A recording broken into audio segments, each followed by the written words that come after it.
ए मेरे भाई, भगवान लीला करते जा रहे हैं। श्री सुखदेव जी ने समझाया, हे राजन, भगवान ने पूतना के स्तनों का दूध और विष दोनों पिए हैं। परीक्षित जी ने प्रश्न कर दिया, महाराज जब पूतना के कोई पुत्र नहीं था तो पूतना के स्तनों में दूध कहां से आया, और भगवान को ये दूध क्यों पिलाना चाहती है। अभी मेरे भैया के द्वारा आप लोग कथा सुन रहे थे राजा बलि की। ये पूतना पूर्व जन्म में जानते हो कौन थी?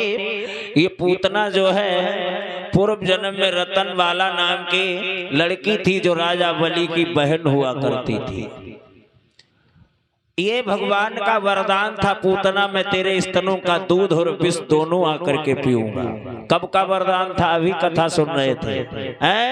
ये बलि जो हुआ है डिस्ट्रिक्ट हरदोई का बड़ा सुंदर राजा हुआ है।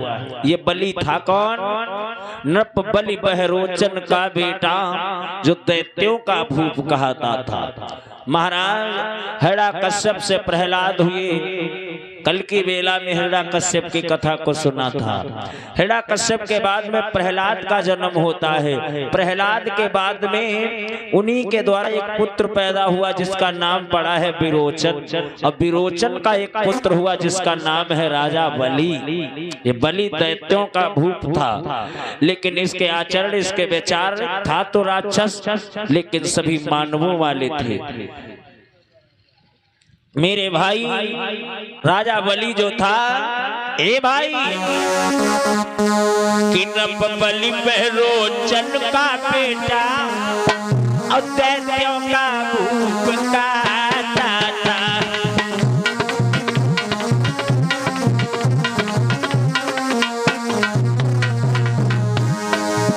नृप बलि बहरोचन का बेटा दैत्यों का भूप कहता था, लेकिन शुभदान यज्ञ में ही उसका शुभ जीवन बीता था।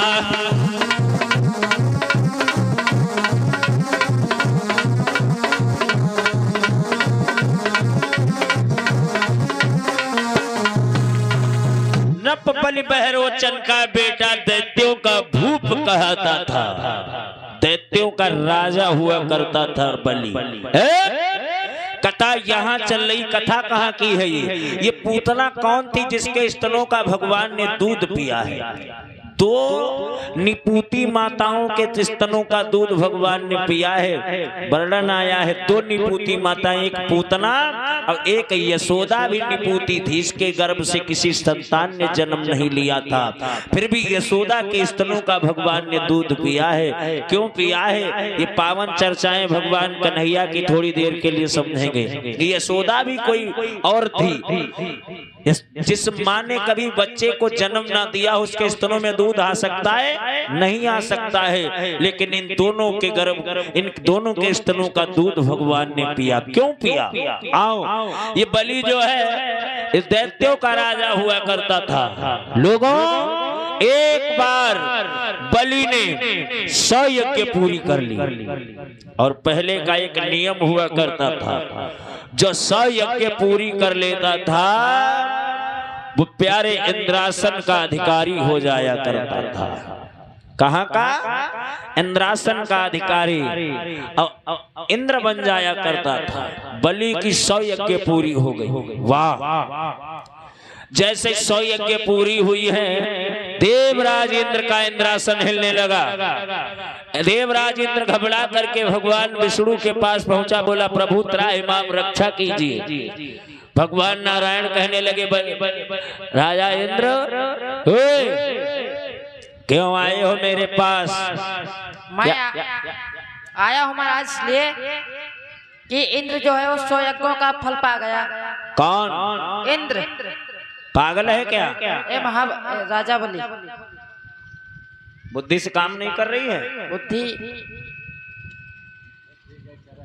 मेरे भैया, आज नारायण से एकदम से इंद्र बोला है, प्रभु राजा बलि जो है वो 100 यज्ञ पूरी कर चुका है। श्री सुखदेव जी कहते हैं, राजन परीक्षित, और हे प्रभु अगर वो 100 यज्ञ पूरी कर चुका है, अगर उसे किसी ने रोका नहीं तो आज नहीं कल इंद्रासन पर आकर बैठ जाएगा। और अगर एक दैत्य इंद्रासन पर बैठ जाएगा, देवताओं की खैर नहीं है। कोई यत्न करो और उस बलि को रोक लो। भगवान एकदम से मुस्कुरा गए। ओरे राजा इंद्र, तू कितना पागल है भाई। वो अपनी अब वो अगर इंद्रासन का अधिकारी बन रहा है तो तू क्यों उसे रोकना चाहता है। इंद्र बोला, प्रभु मैं इसलिए रोना चाहता हूँ, इसलिए रोक रहा हूँ। अगर वो इंद्रासन पर बैठ गया तो देवता एक भी नहीं बचेगा, सारे देवताओं को राक्षस मार डालेगा। भगवान बोले, मेरे संभव है, मेरे बस में नहीं है। मैं बलि को नहीं रोक सकता हूँ। इंद्र कहने लगा, प्रभु कोई तो उपाय होगा। भगवान बोले, एक मेरे प्रश्न का उत्तर दे दे तो मैं बलि को रोक सकता हूँ। सुन रहा है मैं क्या कह रहा हूँ? मैं ये कह रहा हूँ, मेरे एक प्रश्न का अगर तू उत्तर दे देगा तो मैं बलि को रोक सकता हूँ। बताओ महाराज। बताओ कि गंगा की बहती धारा में अब बांधनी न बांधी जाएगी।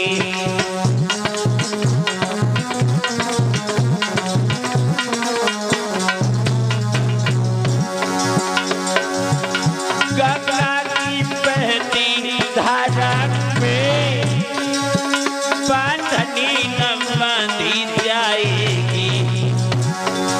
अगर चाले अगर चल सकती है, अगर चाले अगर चल सकती है तो चाल बदल दी जाएगी।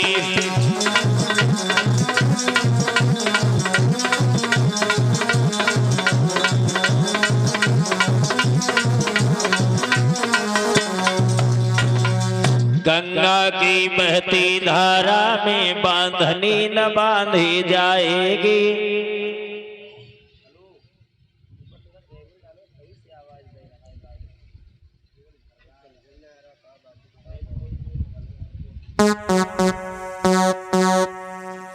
गंगा की बहती धारा में बांधनी न बांधी जाएगी। अगर चाल अगर चल सकती है तो चाल बदल दी जाएगी।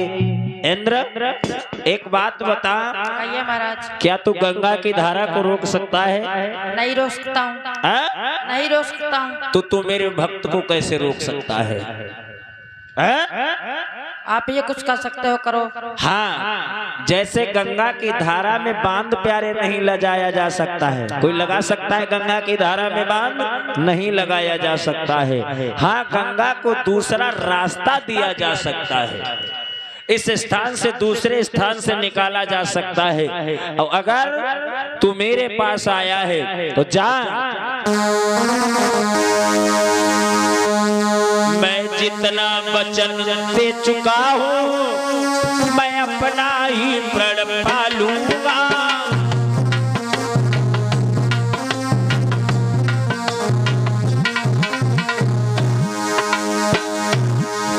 मैं जितना वचन दे चुका हूँ मैं अपना ही प्रण पालूंगा। सुरलोक बचाने के बदले दूसरा लोक दे डालूंगा।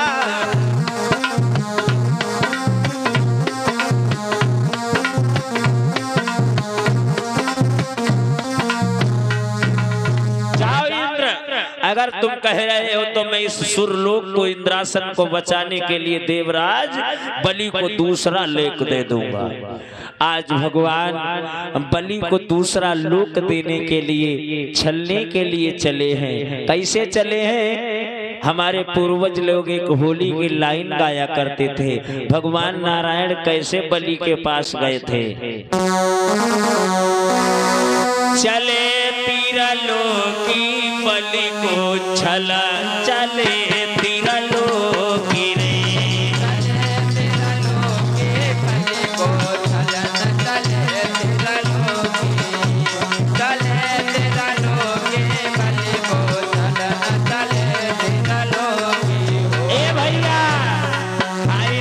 चले तीरलोकी बलि को छला, चले तीरलोकी रे।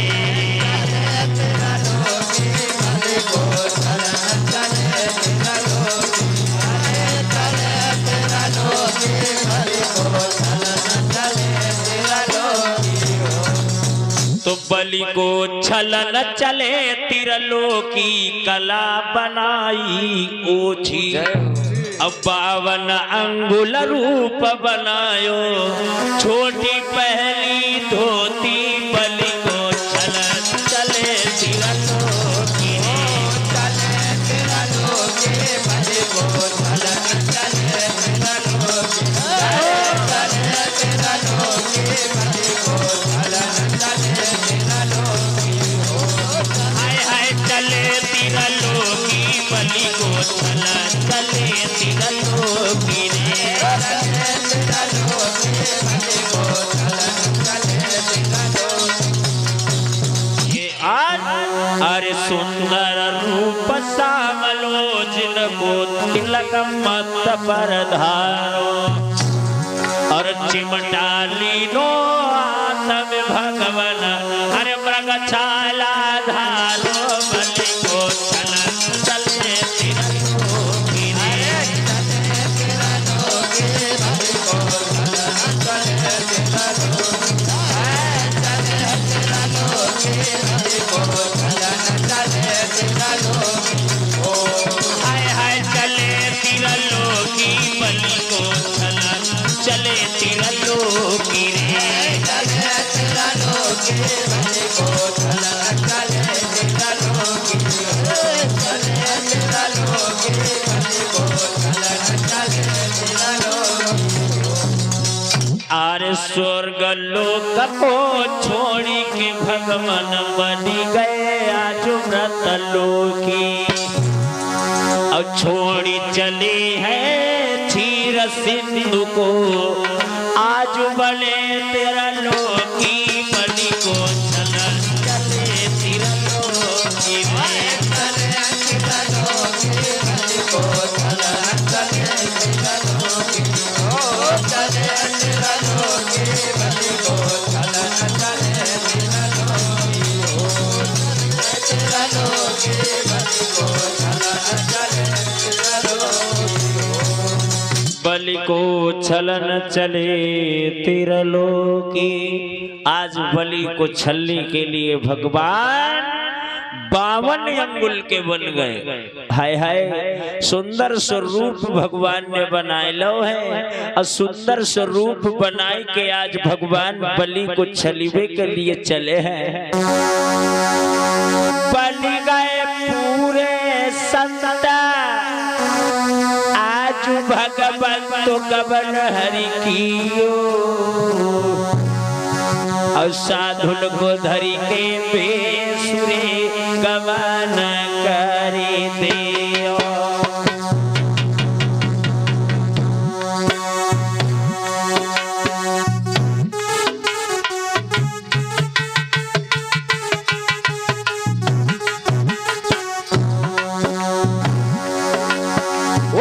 दंड कमंडल तची मटा साथ यार ले लियो यार ले लियो। चंदन कोटि का भालव में भगवान ने अपने दियो। चंदन कोटि का भालव में भगवान ने अपने दियो।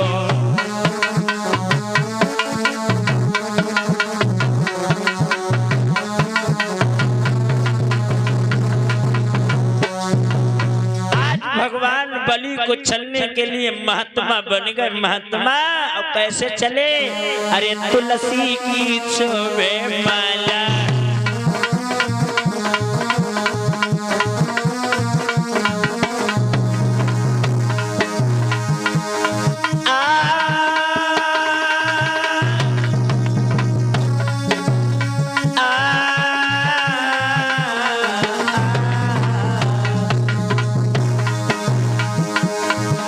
तुलसी की शोभे माला और बढ़िया सो कमल काला।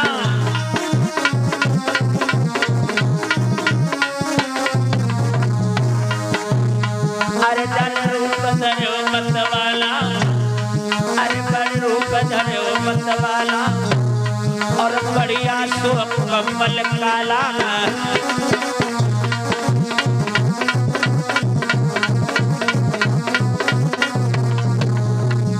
भगवान बलि को छलने के लिए चले हैं। सुंदर महात्मा बन के जोई बलि के हरदोई में पहुंचे। सोई धीरे धीरे भगवान चलते जा रहे हैं और श्री सुखदेव जी कहते हैं राजन परीक्षित, भगवान की जटाएं पैरों से लेकर के जमीन तक रगड़ती जा रही है। भगवान 52 अंगुल के महात्मा बने हैं। जरा विचार करना, भगवान जब महात्मा बने होंगे तो कैसे बनते होंगे, समझने का विषय है। जिस भगवान ने इतने पुतलों को बनाया है, जिनकी सुंदरता की बड़ाई करो कितनी करो, और लेकिन जब वही महात्मा बना होगा तो कितना अच्छा लगता होगा। नाम है तेरा तारनहारा, कब तेरा दर्शन होगा। नाम है तेरा तारनहारा, कब तेरा दर्शन होगा। जिसकी प्रतिमा इतनी सुंदर, वो कितना सुंदर होगा, वो कितना सुंदर होगा।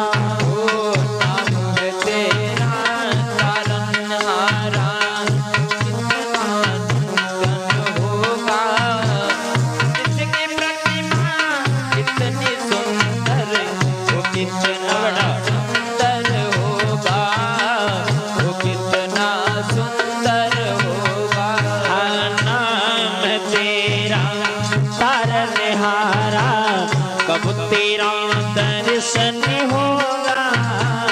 नाम है तेरा तारनहारा, कब तेरा दर्शन होगा। जिसकी प्रतिमा इतनी सुंदर, वो कितना सुंदर होगा, वो कितना सुंदर होगा। नाम है तेरा तारनहारा, कब तेरा दर्शन होगा। जिसकी प्रतिमा इतनी सुंदर, वो कितना सुंदर होगा, वो कितना सुंदर होगा। कहने का मतलब, नाम है तेरा तारनहारा और कब तेरा दर्शन होगा। और जिसकी प्रतिमा इतनी सुंदर, वो कितना सुंदर होगा, वो कितना सुंदर होगा। भगवान की सुंदरता की बड़ाई करते करते लोग थक सकते हैं। हाय हाय, भगवान आज 52 अंगुल के रूप में बलि के नगर से होकर के गुजरे। आज कुआं के ऊपर कुछ सहेलियां पानी भर रही हैं और जोई भगवान के 52 अंगुल के स्वरूप को देखा, सो एक सहेली दूसरी से बोल खड़ी हुई, बहना, ओरी बहना, हाँ बहना, देख रही है महात्मा कितो सुंदर जाए रहो है। हाँ है तो सुंदर। देखो जो महात्मा मोई बालेपन को महात्मा लगी रहो है। ये तो हमें भी लग रहा है। हमें लगता है देखो सुंदरता कितनी अच्छी है इसकी। हाँ सही बात, बहुत अच्छी। जहाँ सभी लड़कियां बात कर रही थी तब तक एक लड़की बोली, बहना, हाँ। जो हमें महात्मा जन्म को भिखारी ना लगत तो है। कैसा लग रहा है तुम्हें? सुनो, अरे जन्म को मेरी आली जुलगत नहीं भिखारी रे,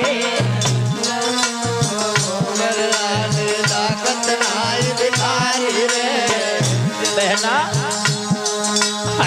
जन्म को मेरी बहना जुलगत नहीं भिखारी रे।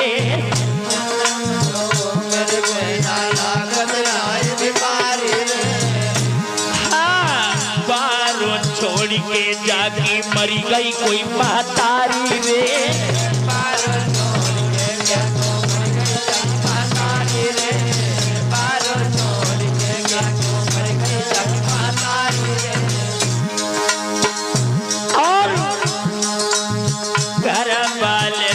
दीदी जाको दवो निकाली रे, जाको दवो निकाली रे। ताई के गम में बहना